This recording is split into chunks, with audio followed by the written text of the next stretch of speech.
You're tuning into Black and White Sports on YouTube. The no-holds-barred truth on sports. The main event starts now. All right, Black and White Sports supporters, we're going to talk about the Chicago Bears. We're going to talk a little bit about the Panthers, but more so we're going to talk about Jim Harbaugh, because I think a lot of us, and I've acknowledged very openly, I love Harbaugh. You know, I'm a Niners fan and I'm a Michigan fan. So I'm always honest. I'm completely biased when it comes to Harbaugh. Sign stealing, they can all go bleep themselves, okay? We saw exactly how much that helped Ohio State out this past weekend, okay? I mean, I guarantee you there were no sign stealing going on prior to that game. And nonetheless, without Jim Harbaugh even being on the sideline, we took that game.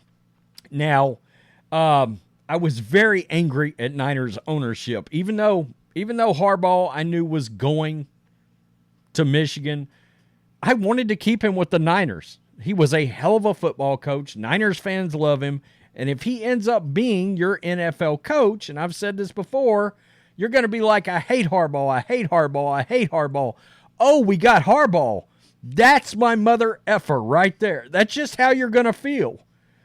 And his abrasiveness and eccentricness and all the stuff you think you're not going to like about Harbaugh, once he becomes your coach, you're going to adore him and defend him to the very ends of the earth. You know, you just will. I think Jed York made a massive mistake back then. Luckily, it's worked out, I guess, for the Niners. I mean, yes, they're very successful, but they're back in the playoff chase. But if I was to just sit here and tell you that I think Harbaugh would have already won us a Super Bowl. I do believe that. If he would have stayed, I believe the Niners would already have a ring in the last several years, okay? So there's a lot of fire. I think Harbaugh is done with college. I think he's done with the NC2A, which I think is a very benign organization now. I'm shocked that any of these big-time programs are giving any credence to the NC2A these days, that they're even willing to listen to the NC2A these days, because they don't need them. It can be the Big Ten Conference and the SEC and all of college football, and I think that's where we're eventually going. 2 massive-ass conferences, okay? And then obviously the 12-team playoff. Harbaugh won't be around for any of it, all right? I'm pretty sure this is going to be it. He's going to the NFL, and there's 2 teams that are obviously very interested. If you're looking to turn a program around, this is your guy. I don't know how else to say it. You know, I mean, your offensive and defensive lines are going to dominate. You're going to dominate the running game.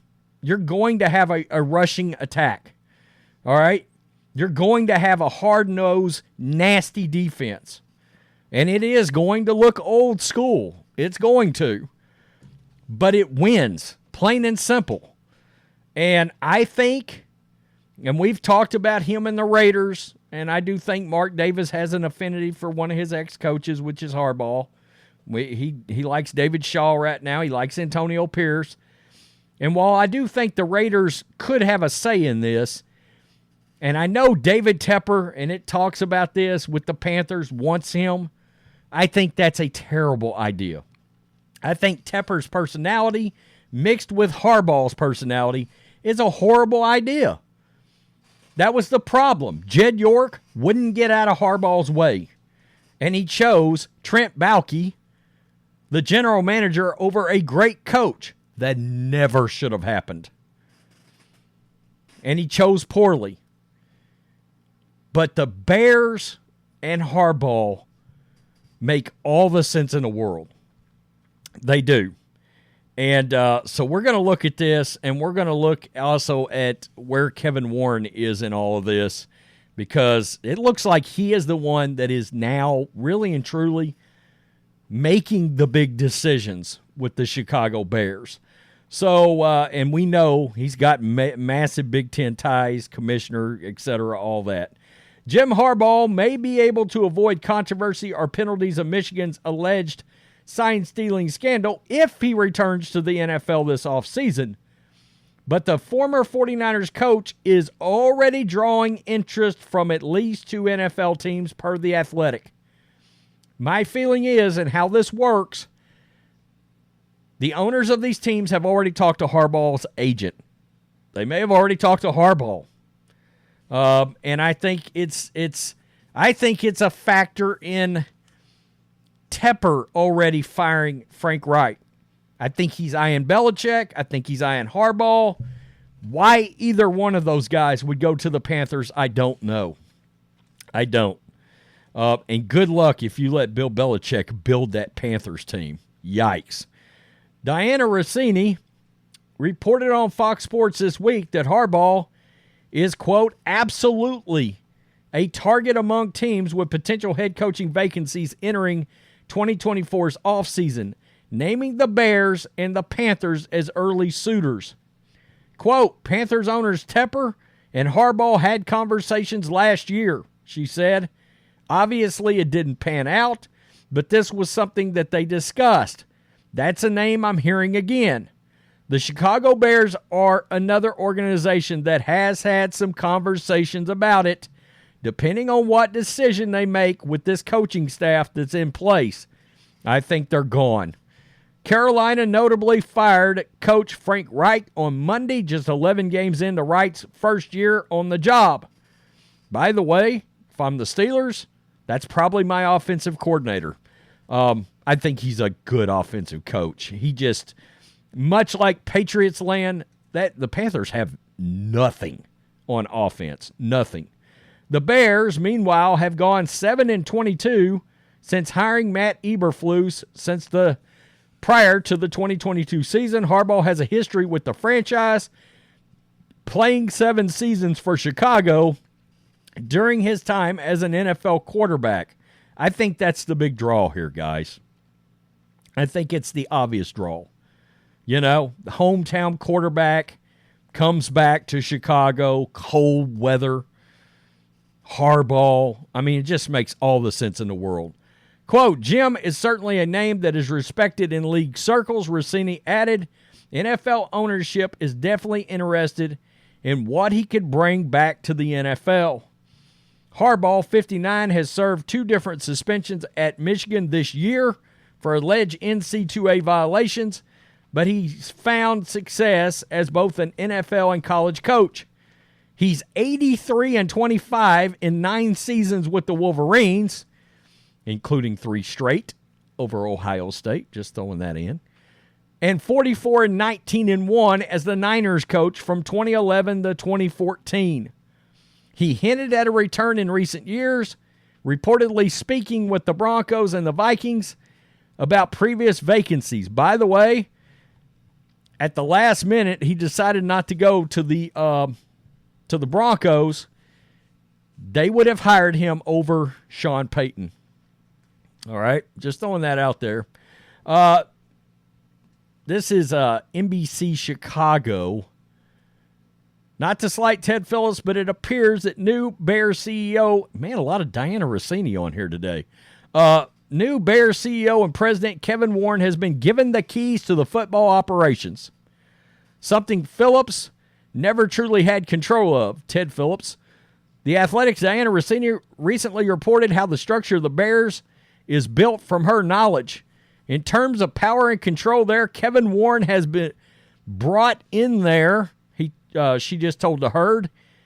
He really started doing the work in Chicago. He was hired in January, but really in April. So he's really trying to take that time to take a look at all of it. The quarterback position, the coaching staff, and really try to make an unemotional decision into how he sees the Bears organization. Quote, from staying on that story and following it all season long, and obviously having those conversations, I do see Chicago not only moving on from their head coach, but I do see them getting back in the quarterback market. If you recall, Warren was hired by the Bears last January and began working in April. Before he arrived, General Manager Ryan Poles was to report to Chairman George McCaskey, not then CEO President Phillips. But upon getting Warren on the payroll, McCaskey transferred his power back to the president. Now Poles reports to Warren, who oversees not only the future stadium endeavors the Bears plan to embark upon, but also football operations, according to Rossini's reports. Okay, so, man, I'm glad that was brought up. The stadium. They're looking for one of these massive Jones Mahal kind of all-entertainment, SoFi, one of those kind of scenarios. There's a real chance here the Bears move from Soldier Field. And if you're looking to get a $5 billion, $6 billion, some kind of, they want this massive entertainment complex in Chicago, okay? Or on the fringes of Chicago, really in the suburbs somewhere is where they'd love it, where crime, and you don't have to worry about getting your ass shot off. That's an issue, absolutely, in Chicago.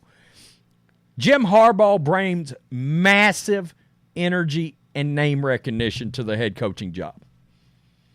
That absolutely plays a role in business and things like the stadium. Sure it does. Jim Harbaugh's back. All of this. And look, I understand he's had all this controversy. I think NFL owners see that and they're like, oh, man, look at all this publicity right now. It's Jim Harbaugh. Bigger than the room, By the way, if it was me, I wouldn't keep Ryan Poles. I would sit down with Harbaugh. And I'd be like, Jim, who is the one personnel guy you trust over any and everybody? Who is that guy? Look, we don't even have to name him general manager. We'll name him director of player personnel. Kind of like Nick Caserio was with Bill Belichick back in the day. Back when they were actually kind of hitting on some draft picks. Bill doesn't do that anymore. He doesn't hit on draft picks. God, the Patriots are a mess. Nonetheless, my point is avoid the Trent Baalke situation that was going on with the Niners at all cost. Bring in somebody that Harbaugh trusts, that is handpicked by him. Give Harbaugh ultimate player veto. I get it. But, and you're going to get a quarterback. I mean, you're going to draft a quarterback. I got to assume it's going to be Caleb Williams. If you're drafting that high, I don't think he's taking J.J. McCarthy. I'm a Michigan fan. J.J. feels like a second-round quarterback. He may end up being a better pro than he is college quarterback. But I wouldn't take him above, say, 20. I'd take Penix Jr. first. I'd take Bo Nix first, and I don't know that I'd take Bo Nix. But it would be Caleb. It would be Drake May. Drake May and Caleb and Michael Penix Jr. would all be the rough conversations I'd be having right now. So, Justin Fields, look at the record.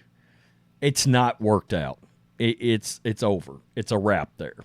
So, I think Harbaugh and the Bears make all the sense in the world. If you're a Bears fan, you should be crossing all of your fingers and toes, hoping this happens.